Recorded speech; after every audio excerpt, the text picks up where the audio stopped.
আসসালামু আলাইকুম রহমতুল্লাহি ওবরাকাত।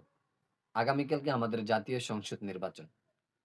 তো এই নির্বাচনকে ঘেরাও করে যাতে আমাদের দেশে কোনো রকম উচ্ছৃঙ্খল সৃষ্টি না হয়, মারামারি, কাটাকাটি, হানাহানি এগুলা যেন একেবারেই না হয়।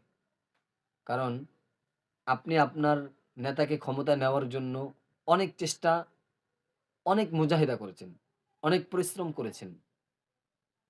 তার ফলে আপনি আপনার নেতার কথায় অন্য কর্মীর গায়ে হাত তুলতে পারেন না। আপনি আপনার নেতার কথায় অন্য কর্মীর গায়ে হাত তোলেন। হাত তোলার কারণে ওই কর্মীটা মারা যেতে পারে।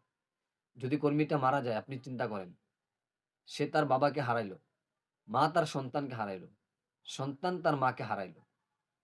আপনার একটা নেতাকে ক্ষমতায় নেওয়ার জন্য কতটা মানুষ এতিম হচ্ছে এবং তার স্ত্রী বিধবা হচ্ছে। তার ছেলে সন্তান এতিম হয়ে যাচ্ছে। শুধু একজন নেতাকে ক্ষমতায় নেওয়ার জন্য। আপনি চিন্তা করেন এই কাজটা কতটা জঘন্য, কতটা খারাপ। ওই নেতা আপনাকে ক্ষমতায় যেতে পারলে কিছু টাকা দিবে, একটু ক্ষমতা দিবে, একটু পদ দিবে। এই পদের কারণে আপনি একজন মায়ের কোলকে খালি করে দিবেন? একজন বাবার কোলকে আপনি খালি করে দিবেন? না।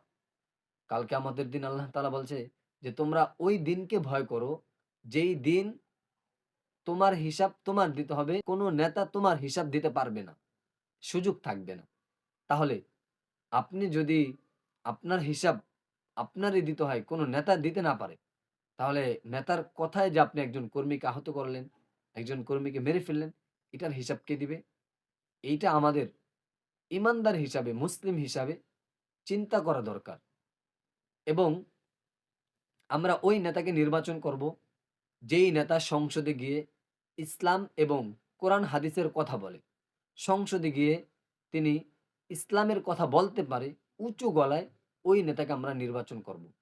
যেই নেতার কাছে আমাদের দেশ নিরাপদ থাকবে, আমাদের জানের নিরাপদ থাকবে, আমাদের মালের নিরাপদ থাকবে, ওই নেতাকে আমরা সংসদে নেওয়ার চেষ্টা করব। যেই নেতার কাছে আমার মা-বোনদের ইজ্জত রক্ষা থাকবে, আমার মা-বোনদের পর্দা রক্ষা থাকবে, ওই নেতাকে আমরা সংসদে নিব। তাহলে কি হবে? আমরা ওই নেতাকে সংসদে নিতে পারলে সংসদ থেকে কোরআন হাদিসের আইন পাস হবে।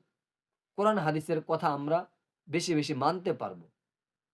এ কারণে আমাদের প্রত্যেকের ইমানি দায়িত্ব হচ্ছে নিজ, নিজ দায়িত্বে আমরা ইসলামকে ক্ষমতায় নিব।